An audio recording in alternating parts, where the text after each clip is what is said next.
In today's video, we are going to be building a 400 watt capable solar power system, and this is a great size for beginners who want to build a system for an RV, a cabin, a van, or a boat, or whatever you want. It's a small off-grid solar power system that most people can build on their own. And it can be very intimidating when building your first solar power system if you do not have much electrical engineering experience. So what this video is geared for is the complete beginner. If you've never ever done any of this stuff before, but you really want a solar power system that you can depend on, you can follow this video step by step. Also, check out my book, Mobile Solar Power Made Easy, and also my website that shows you lots of other different solar packages.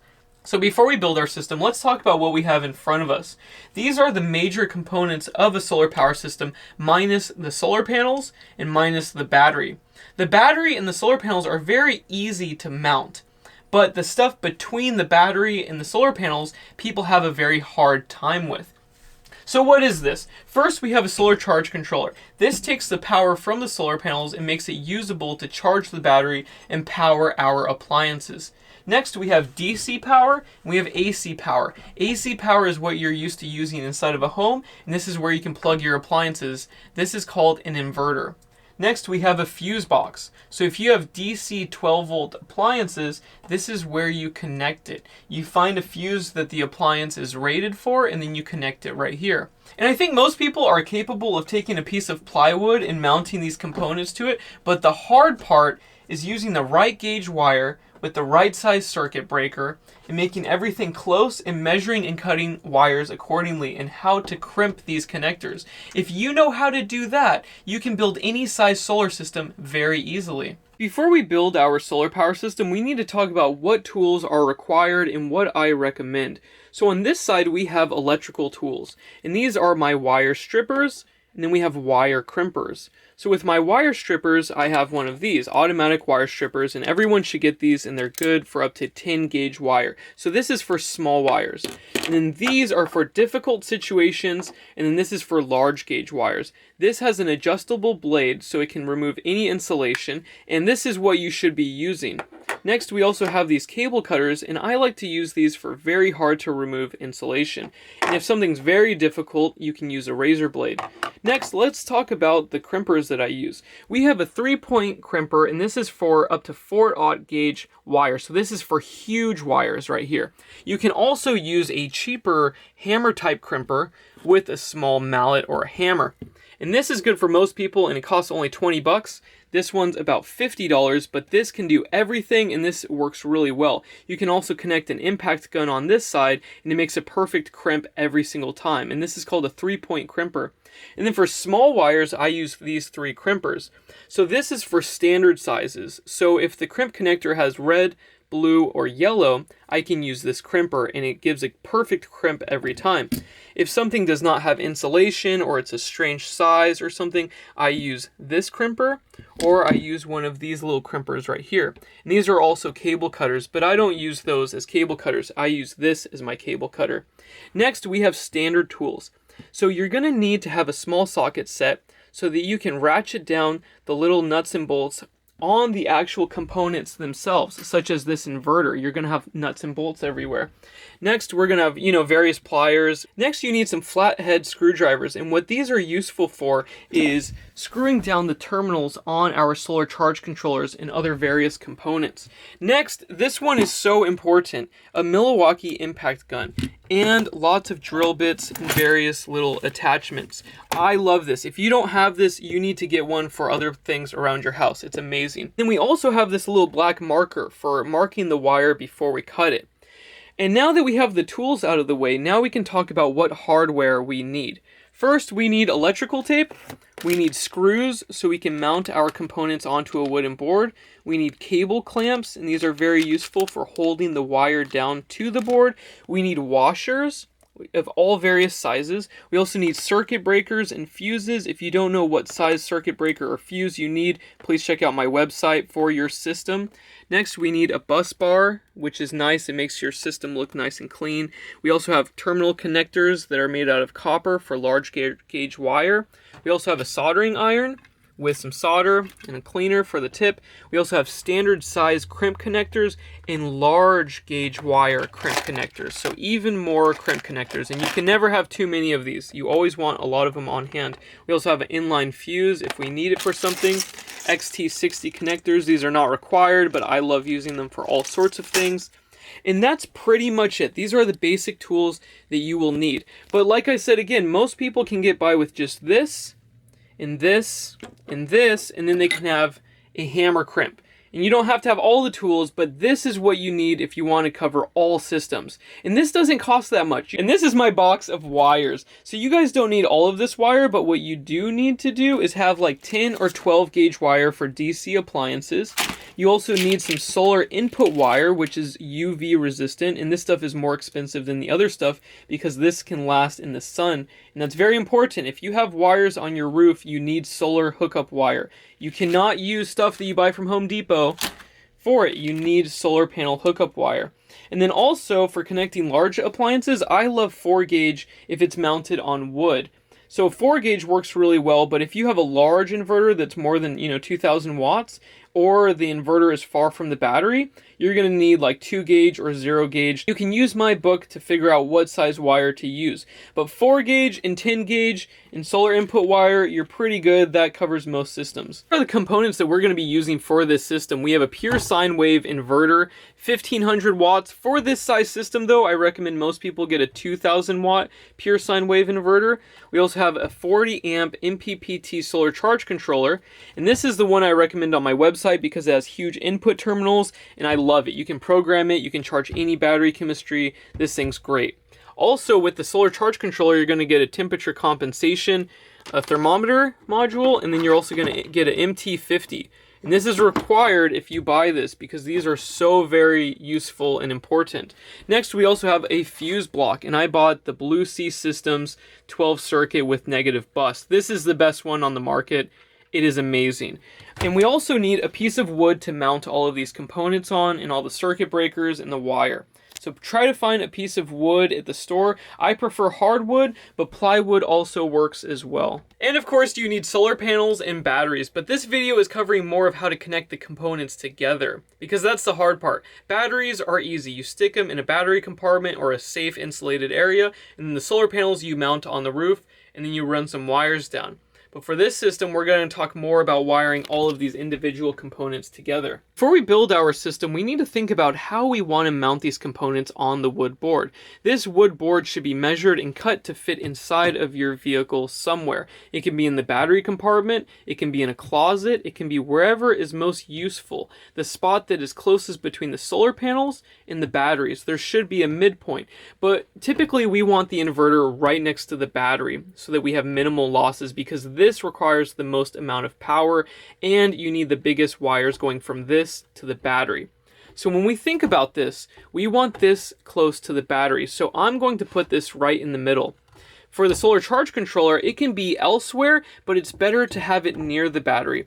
The wires that connect to the battery from this are smaller than the inverter, but it's wise to have it close to the inverter so it's easier to wire. Next, we also need a fuse block, and these can require lots of power. Some of them can take 100 to 150 amps. So there's going to be a large wire connecting this to the battery. So these 3 components need to be pretty close to each other. So for this system, I'm going to put the inverter right in the middle, and then we're going to put the solar charge controller on this side and a fuse box on this side. And around the fuse box, you want to have a lot of room so you can connect your appliances, because you're going to have negative wires going in here, you're going to have positive wires going in right here, and you want the wires to be able to flow easily around it. You don't want this mounted close to this. That would just be ridiculous. You need it to have some space. The solar charge controller doesn't need that much space, so we could push this all the way up to the edge, and then we could push this closer to that, so we have more room for the fuse box. And all of these things need to be very close to each other on the terminal side. So see how all of these have terminals right here, and right here? Well, we can make the wires flow in this direction. But depending on what your system design looks like, you may need to make the inverter go right here instead, solar charge controller up here, and a fuse box right here, and then the wires flowing out for DC. and then out for AC. And then you could have the solar panel charge controller wires coming from the solar panels, coming from like right here or right here, and it will connect to the solar charge controller. And then you can have all the big wires and bus bars and everything else that connects to the battery right here, or the battery itself. It really depends. Another way that you can actually put these is putting the solar charge controller in facing the inverter. In some systems, this actually makes sense, and you can cut it right here and then put the fuse box somewhere else, but that can work sometimes. I don't recommend it. I really love lately is this design right here, where the inverter, battery, solar charge controller, and fuse box are in this arrangement. But for this video, I want to make it as simple to follow as possible. I'm going to have the inverter in the middle, and the battery can connect right here. We have the solar charge controller on this side, where the wires can connect with the solar panels right here, and then we're going to have the fuse block over here. So this is how we're going to do it. So now we're going to use screws in my Milwaukee impact gun and put all of these components into the board. And that's it, guys. We have these components mounted to the board. Now we need to place our circuit breakers and fuses. For this system, we're going to need a 170 amp circuit breaker, and this is going to be connected to the fuse box and the inverter. And then because this is a 40 amp MPPT solar charge controller, if you multiply this by 1.25, you get 50 amps. So we have 50, and we're going to connect this right here. Now that we have all of the components connected to the board with the circuit breakers, we can add the wires. And so we need to start with the large wires first and then do the smaller wires. So first we need to connect the inverter, this circuit breaker, and this fuse box together with large gauge wires. And for this size, I'm going to use 4 gauge wires. So we need to think about where is the battery going to connect. So the positive is going to connect to the main fuse, but the negative, usually people have a bus bar. And that's where everything connects to that has negative wires. But for this system, this inverter is centrally located, and we can connect the solar charge controller to the negative here, and we can connect this negative to the negative right here. So what we're going to do is connect the negative terminal of the battery right here. So negative battery cable goes here, positive battery cable goes right here. So first, let's think about all of the positive terminals that we need to connect. We have a positive terminal right here that needs to connect to this. Then we have one right here that needs to connect to this. We have one right here that needs to connect to this. We have one right here that needs to connect to this. So we have 1, 2, 3, 4 wires that are going to be red that are going to connect all of these terminals together. Now that we have that out of the way, we can actually connect this wire to our system. So the first thing that we want to connect is the fuse box positive wire to the circuit breaker. So what you want to do is put your connector that you're going to be using next to it so that we can measure this right here. And so next you're going to need a marker, and you want to figure out where the wires are going to fill in, and then we're going to mark it right here. And that's where we need to strip the wire. So we're going to use a wire stripper right here for this, and then we simply spin it on this. In using this wire stripper, you need to adjust this blade to the depth of the insulation. So for this one, it's already cutting too deep. So we need to adjust this little thing down here until we're removing less insulation. Now we can actually cut it without damaging the wires inside. And after you adjust it, just stick the wire in there and then spin it around, and it will cut the insulation off. And it should look like that. And then we're going to put the connector over it and make sure it fits perfectly. All right, see where that line is? It should end right where the connector starts. And this is pushed in all the way, so this is good. Now we can crimp this. So the most common way to crimp these connections that are large is to use a hammer type crimp. So if you fit it in just like this, and you whack the top of it with a hammer, you can crimp it. And this is the cheapest way to do it, and most people will find this way to be very easy. You just stick it inside of there, make sure the wire is pushed in all the way, and then you whack it with a hammer. In this video, we're not going to use a hammer type crimper because this thing is way better. So I have my impact gun connected to a 3-point crimper, and first you want to put the crimp connector inside like this, and tighten it just a little bit, just so it's holding it, but you don't want to smash it yet. And then we need to put all of the strands of the wire dry into this crimp connector. And some people might be curious, why aren't we using anti-corrosion stuff inside of here? Well, first of all, this is a gas tight joint and there's going to be no corrosion inside this termination. If this is a true termination with proper tools like this, there is no need for it. And if you want to protect it, you can use heat shrink, or you can use anti-corrosion greases and stuff on the outside of it. But for what we're doing, just stick a dry wire inside the terminal connector and then we can crimp it.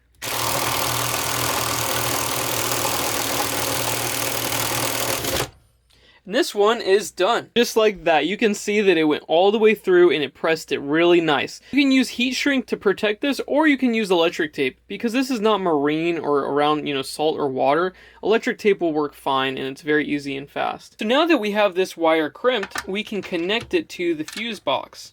And then we can put this little nut down and then we can use our wrench to tighten it. Now this connection is done, but now we need to connect it to this over here.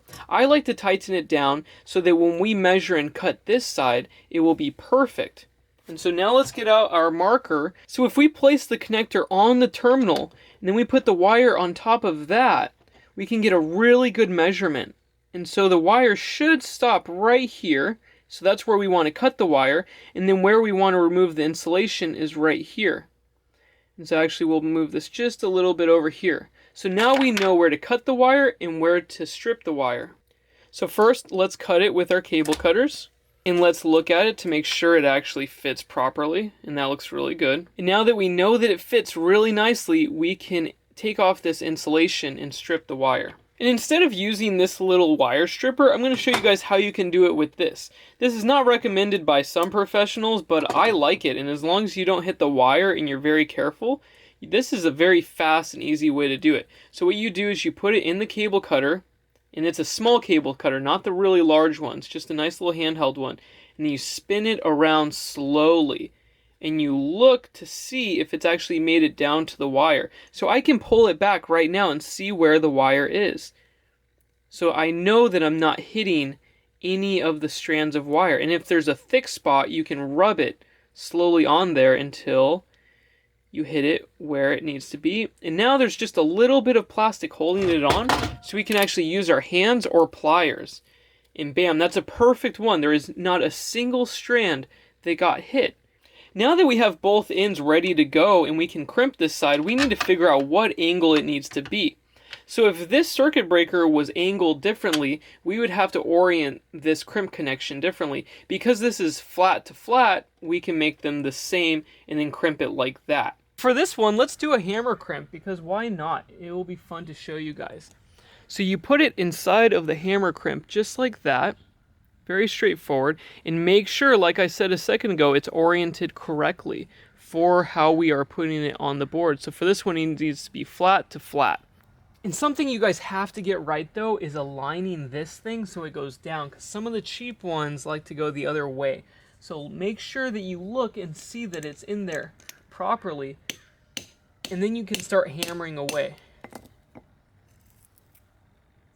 Make sure the wire is pushed in how you want it. Bam. And you can hear a thud because it's not hollow anymore and the two metals have molded together. And there, you have a perfect crimp. Now that this is crimped, we can use electrical tape and cover this up so it looks nice and good. Now the moment of truth. Let's see if this fits properly. Let's angle the camera down a little bit. There we go. And it looks perfect. God, that is actually really nice. Also, you guys can see that this hole is a little bit small. This hole is perfect for this stud, but for this one, it's a tiny bit different. So what you can do to increase surface area is use a small washer. This one actually has a washer, but I just wanted to mention it right here where it's actually most helpful to see it.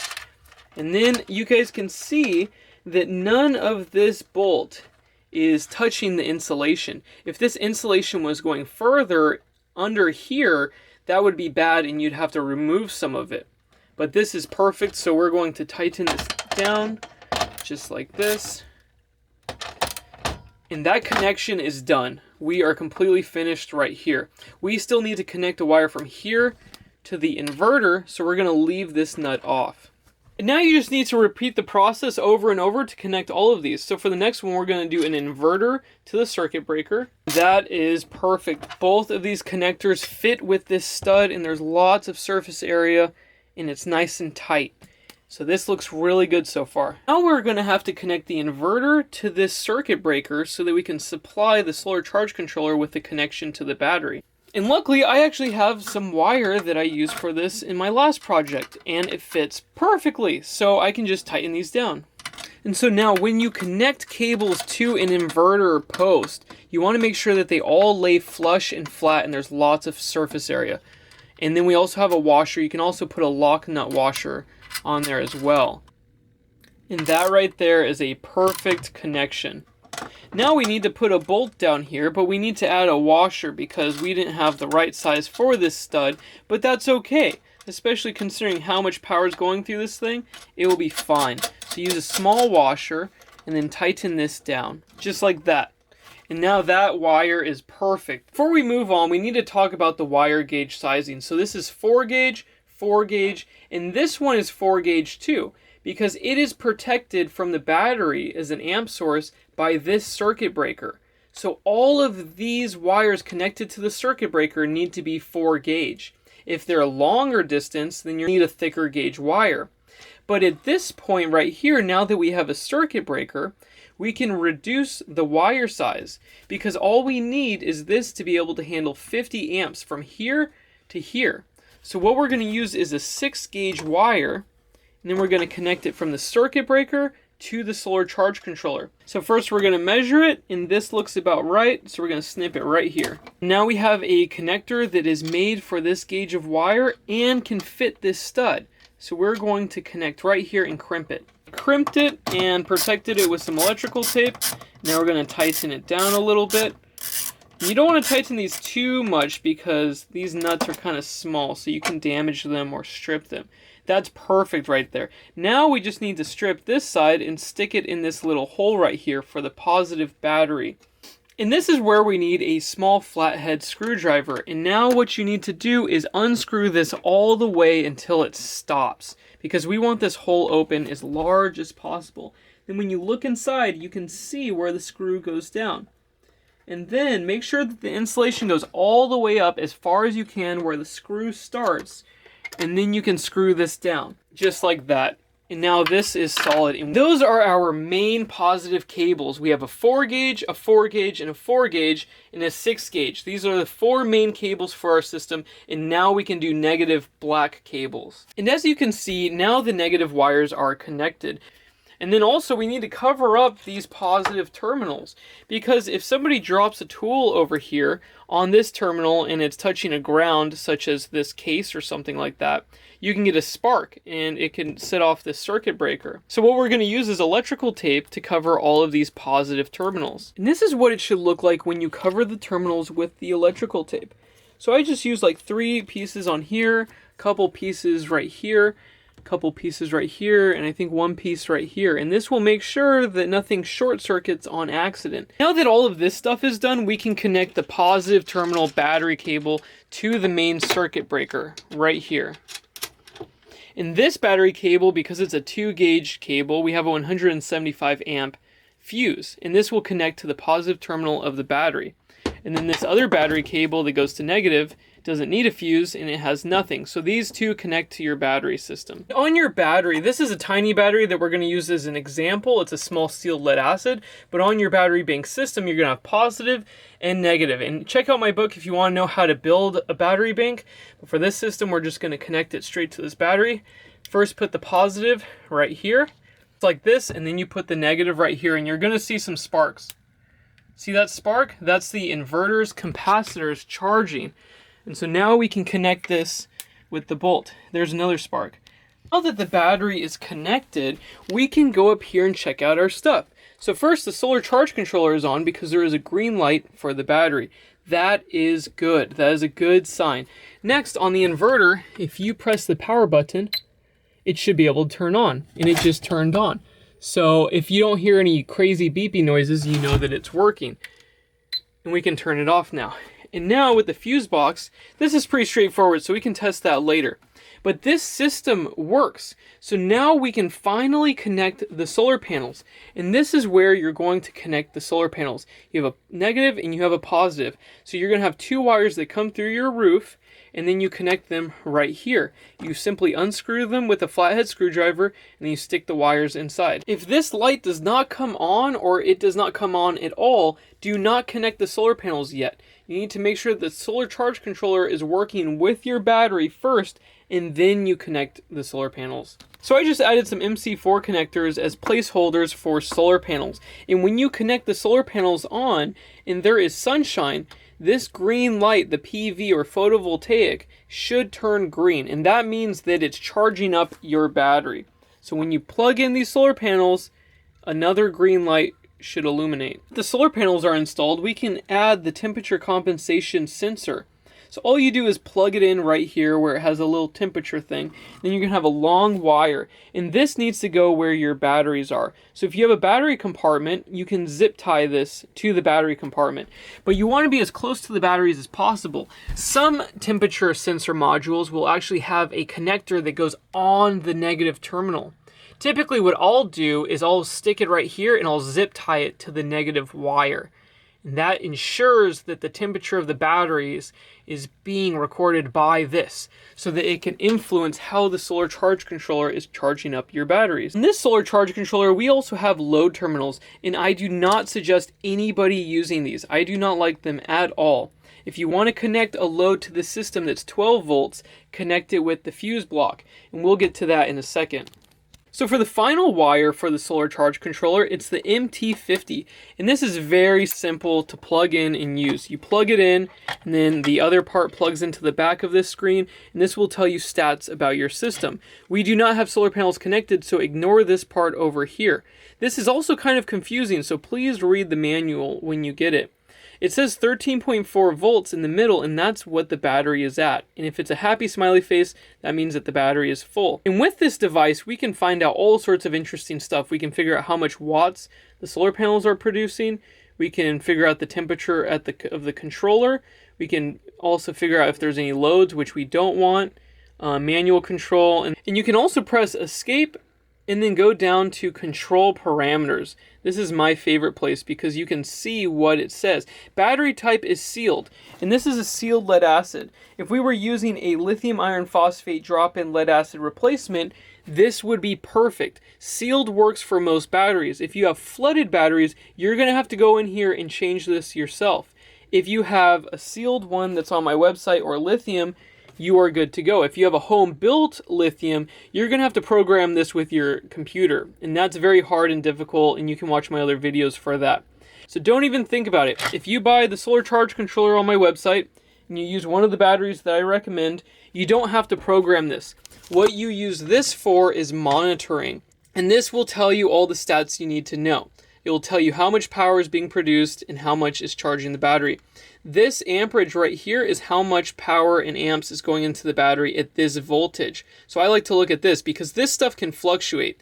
The voltage from the panels and the current from the panels can go up and down, but this will stay the same, and you can use this to tell you how much power is actually going inside your batteries. Now that we have a charging system for this battery, we need to use the power. So we have AC power right here, we have DC power right here. So the AC power, you simply turn on the inverter, and then a light will turn on, and then we plug in appliances right here.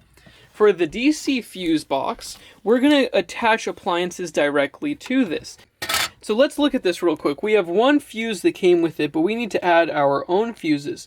So where this fuse is 15 amps, that means we can supply 15 amps with this terminal.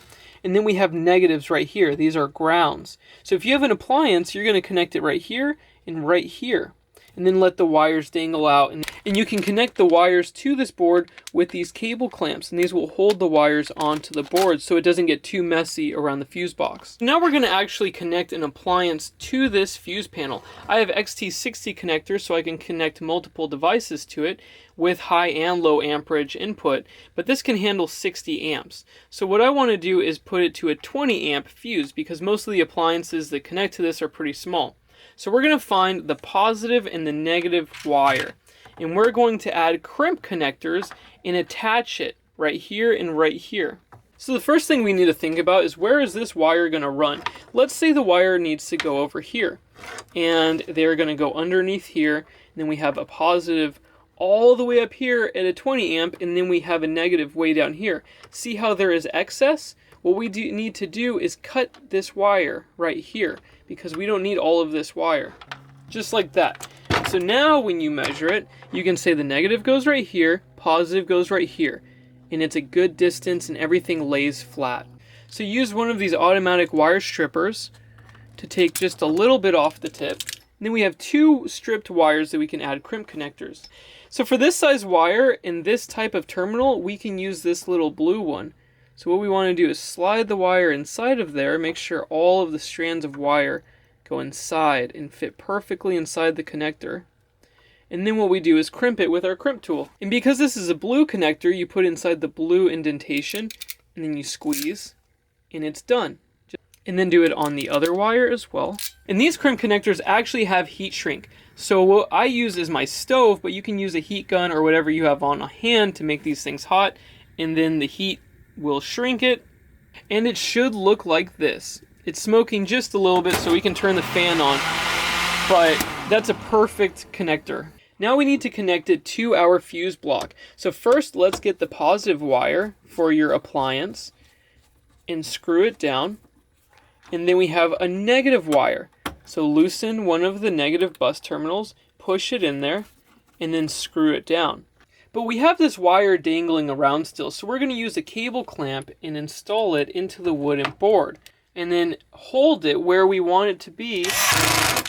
And that's perfect. So this will reduce strain on these connection terminal joints, because you don't want these getting yanked out or anything. That's it, guys. That's how you connect appliances. You can connect all of these fuses to different appliances. If you are using so much power from this fuse block that this circuit breaker starts to trip while you're using the inverter, you will have to make this bigger. But for most people, if you have a circuit breaker that's sized for the inverter, the fuse block will not trip, because most people with inverters do not use the maximal amount that this thing can produce. So typically just size the circuit breaker for the inverter, and then the fuse block will be fine. That is the completed system, guys. You can put this in a battery compartment or in a closet or something, connect it to the battery bank that you have in your vehicle or your cabin or whatever, connect some solar panels second, and you're done. Everything here just needs to be plugged into appliances, DC appliances, AC appliances. I hope you guys found this video useful. Let me know if there's something that I was missing. And thank you so much for watching this video. If you guys want any more information about what size inverter, what size solar charge controller, what batteries I recommend, everything else, what tools I'm using, please check out my website at www.mobile-solarpower.com. And thank you so much for watching this video. I hope this helps a lot of you guys, and I'll talk to you guys later. Bye.